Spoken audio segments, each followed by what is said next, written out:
बातमी परभणीतून आहे। परभणीत डॉक्टर बाबासाहेब आंबेडकर यांच्या पुतळ्या शेजारी असलेल्या संविधानाच्या प्रतीची विटंबना करण्यात आली। त्यामुळे आंबेडकरी अनुयायी आक्रमक झाले।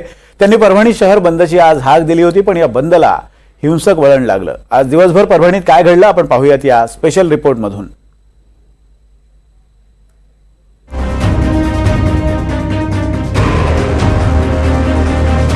ही दृश्य आहेत परभणी शहरातली। संविधानाच्या प्रतीची विटंबना झाल्यानं आंबेडकरी अनुयायी रस्त्यावर आलेत। त्यांनी उभ्या असलेल्या वाहनांवर दगडफेक आणि रस्त्यावर जाळपोळही केली आहे। परभणीतल्या जिल्हाधिकारी कार्यालयाजवळ डॉक्टर बाबासाहेब आंबेडकर यांचा पुतळा आहे। या पुतळ्याजवळ संविधानाची एक प्रत ठेवण्यात आली आहे। 10 डिसेंबरला म्हणजे काल त्या संविधानाच्या प्रतीची एका माथे फिरून विटंबना केली। त्यामुळे त्याच परिसरात जोरदार निदर्शनं करण्यात आली। आंदोलकांनी काल अर्धा तास नंदीग्राम एक्सप्रेसही रोखून धरली।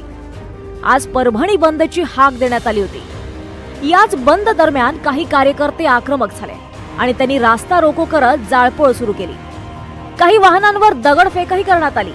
परभणी जिल्ह्यातील काल डॉक्टर बाबासाहेब आंबेडकर यांच्या पुतळ्यासमोर संविधानाच्या प्रतीचं एका विटंबन करण्यात आलं होतं आणि त्यामुळे आज संपूर्ण परभणी शहरामध्ये मोठ्या प्रमाणात जाळपोळ करण्यात आलेली आहे। आंबेडकरवादी जी जनता आहे ती संतप्त झालेली आहे। अनेक रस्ते जे आहेत ते बंद करण्यात आलेले आहेत। आज जिल्हाधिकाऱ्याने जे आहे ते 144 कलम लागू केलेली आहे।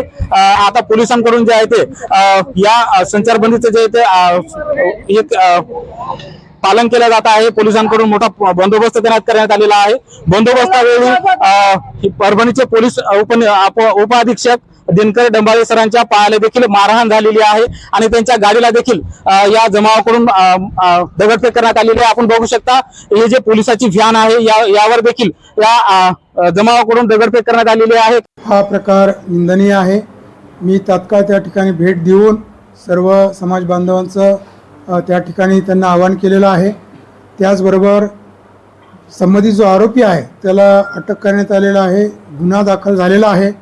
आज मला सुमारे 10-15 निवेदनं वेगवेगळ्या समाजाच्या माध्यमातून संघटनेमार्फत प्राप्त झाली।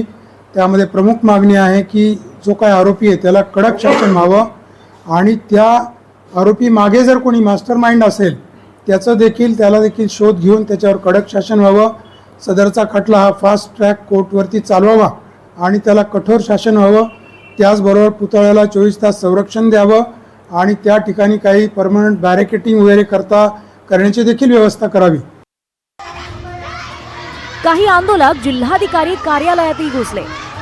जिल्हाधिकारी कार्यालयातल्या खुर्च्या आणि फर्निचरची तोडफोड करण्यात आली।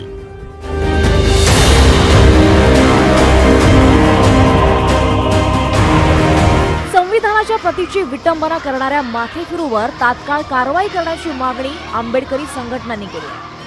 और एक बात मैं आप लोगों के सामने लाना चाहता हूं कि आज जो भी मसला पूरे देश भर में चल रहा है प्लेसेस ऑफ वर्शिप को लेकर, ये बात आज की नहीं है, ये बहुत पहले से इस मुद्दे पर इस देश में बहस छिड़ी हुई थी।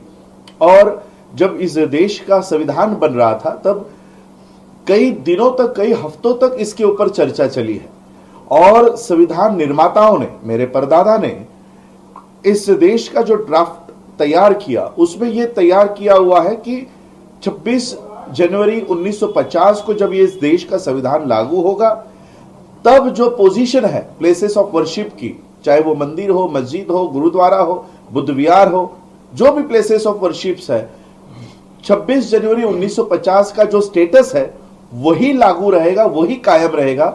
ये भारत के संविधान में अंकित है। ग्लास में संविधान का किताब था, उस ग्लास को तो तोड़ा है और वहाँ संविधान का भी अपमान हुआ है। बाबा साहब के स्टैचू का भी बहुत बड़ा अपमान हुआ है। पुलिस ने फौरन उस आरोपी को अरेस्ट किया है, लेकिन हमारी मांग ये है कि भाई उसको कठोर उनके ऊपर कार्रवाई होनी चाहिए। उसके साथ साथ उनके पीछे किसका राज है, हमारी देवेंद्र फडणवीस जी की सरकार आने के बाद कोई लोग जानबूझकर वातावरण बिगाड़ रहे हैं क्या, इसकी भी जांच करने की आवश्यकता है और इसीलिए इसकी पूरी जांच हो। पहिले ह्या घटनेचा मी जाहीर निषेध करतो। शेवटी डॉक्टर बाबासाहेब आंबेडकर ह्या देशाचे एक महापुरुष आहेत, त्यांच्या प्रती सगळ्या समाजाला आदर आहे। परंतु जी घटना घडली ती दुर्दैवी आहे। पण त्यानंतर ज्या काही घटना घडल्या